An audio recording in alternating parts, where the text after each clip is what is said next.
Everybody, welcome to Drive-Thru Review 439, and today we're going to talk about Bomb Squad from Tasty Minstrel Games. This is a game that was on Kickstarter last year. I actually did a preview for it. This is actually going to be a review.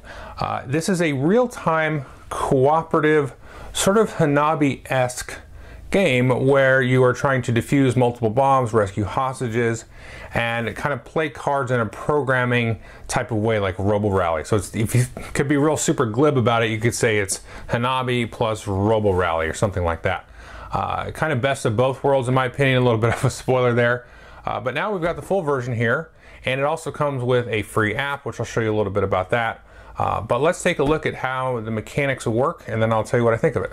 Bomb Squad is very similar to a couple other games, Flashpoint Fire Rescue and Police Precinct. Very much real-world heroic jobs that players can get invested in and involved in, sort of realistic co-ops. In this case, of course, defusing bombs and rescuing hostages. So the game comes with a very succinct and clear rule book, as well as a mission book.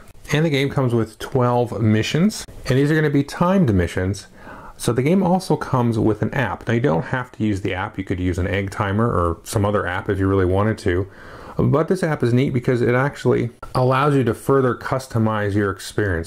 Now here, let's go into and take a look at the settings. So in here, one of the options that you can actually do is change how noisy and annoying your app actually is. One of the things can be the kind of timer soundtrack that plays as you're trying to defuse these bombs, etc. Just remember, you guys are the best bomb squad in the room. So there's a whole variety of these different soundtracks. I'll let you discover those. Oh dear, you aren't very good at this, are you? So anyway, you can make it as annoying or as not annoying as you wish. And you can of course go in here and pick the particular mission that you select out of the book, and it'll set up the timers and everything for you. And then you go here and just hit play, and it's got the different bombs that you're to defuse, and the timers are sequenced perfectly. Now you can actually go through and set up your own little scenario. Now you can set the map up however you like, but if you go in here and do the create mission, then in here is where you can set up the different bombs, the different color bombs, and the different timers for those bombs. So that's a pretty neat way to sort of expand the game. Now based on what you do, you're going to have this interlocking frame that is resizable. So here I've got it kind of in its largest form. And one other thing you're going to do before you play the game is you've got 3 different robots that you can throw in the game, and they have different battery levels you can see here, as well as different special abilities. And for now we'll just use the Felix, the main sort of easy mode robot. And you go ahead and mark it with these little green cubes, and this is the main battery level you can see here, and the reserve battery. If you ever run completely out of battery, of course you can't move your robot anymore and the players lose the game. And of course if one of the bombs goes off, the players lose the game. So here we can take a look at how the game might look at setup. You've got the map tiles configured. You've got some different hostage markers, bomb markers laid out. Now optionally before each game you can choose to randomly select or choose several different roles that give you each a different special ability through the game. Kind of think like Pandemic or something. You get that kind of little twist on the rules, let you break the rules a little bit. And then you'll set up a marker denoting your robot. And what you're going to do is be playing cards, moving the robot around, trying to rescue hostages, trying to unlock doors, and then also, of course, trying to defuse bombs. Now you'll have a deck of these Bomb Squad cards that players will be drawing from. And depending on the number of players, you'll have a certain hand size. But like Hanabi, you're actually going to hold these cards away from you. So you're not to look at what's on the front of your cards. You're only ever going to be looking at the back of your own cards.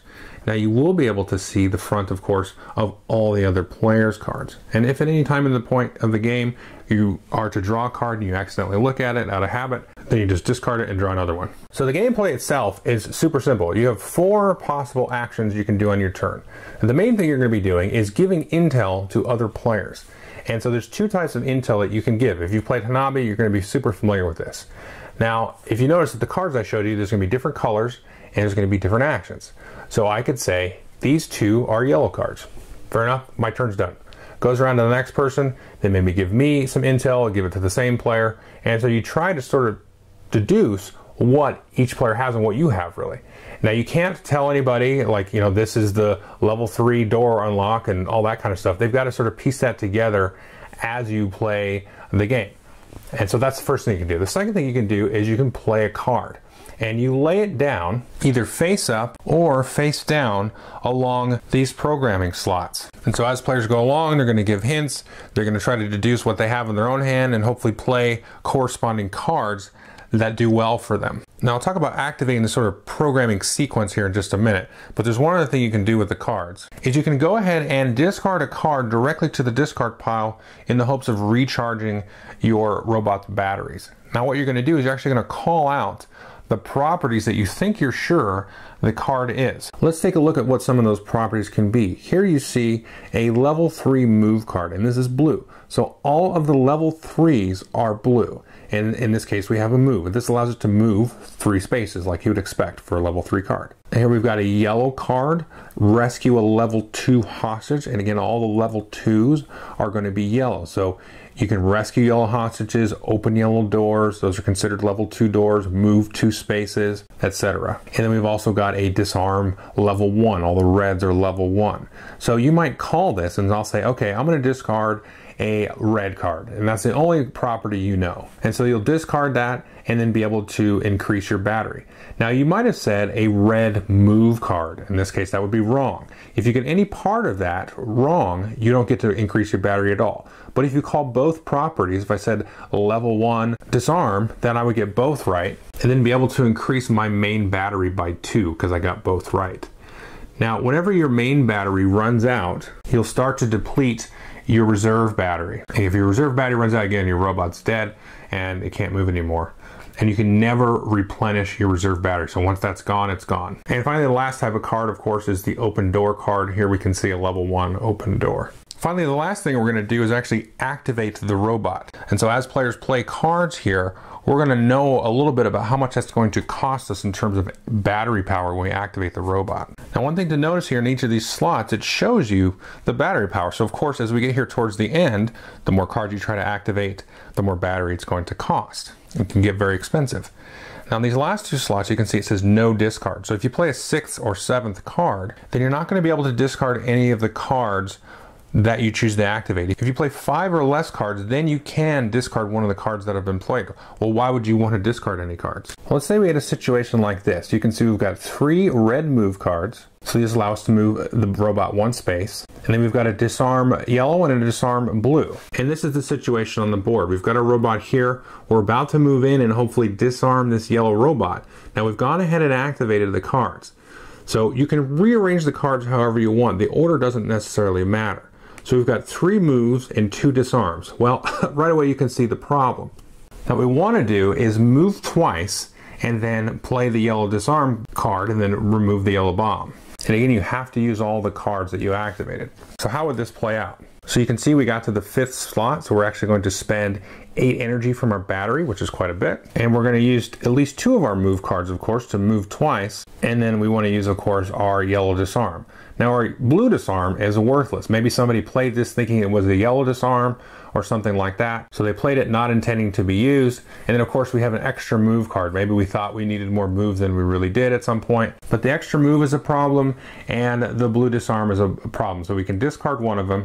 So the blue disarm is a problem. There's obviously no blue bomb to disarm.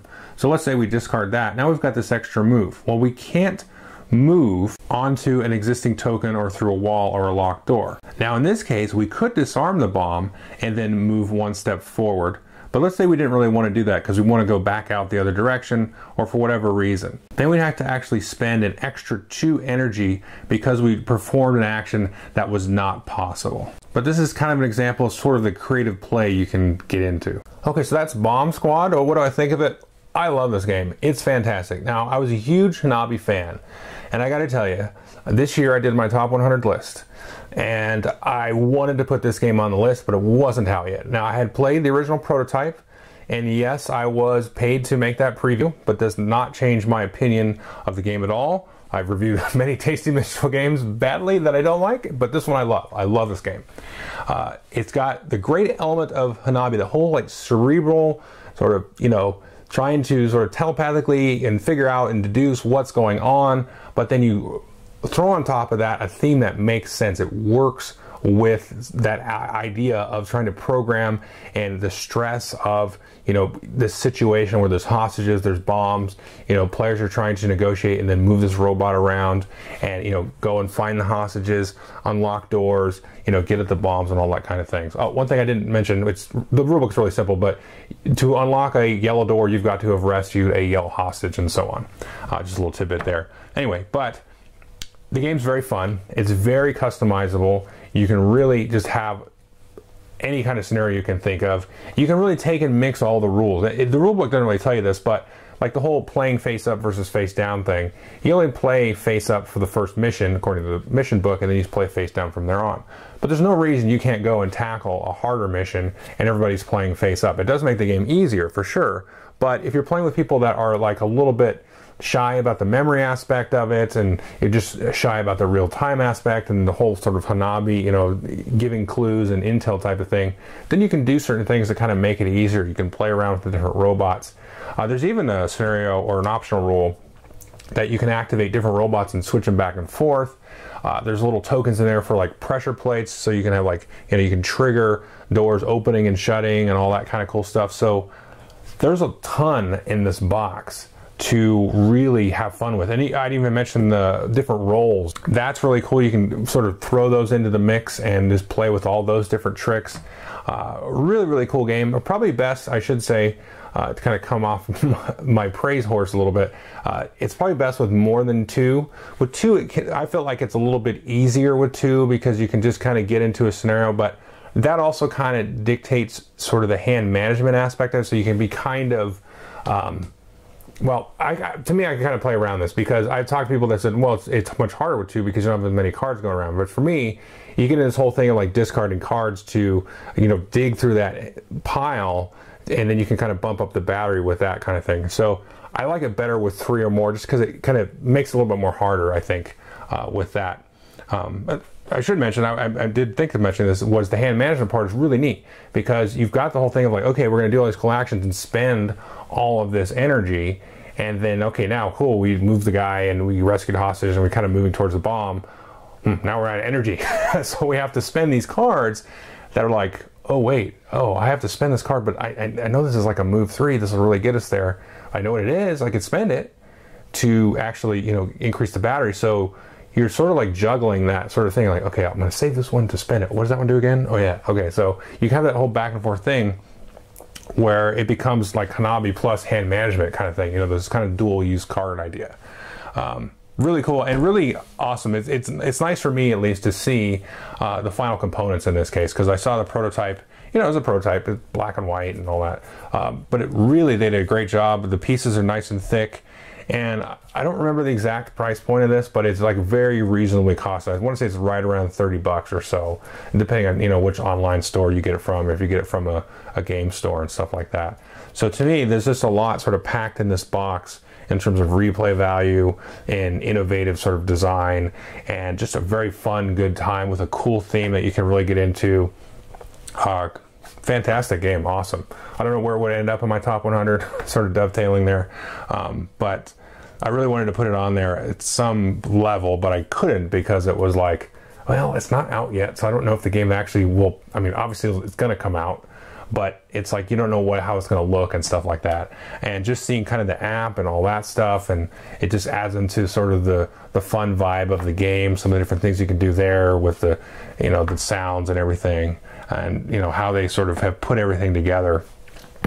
I definitely recommend this game strongly. Now, you might be afraid of the real time and all that stuff, but I think you can play around that and get into it. So anyway, take a look at it for sure. Thanks.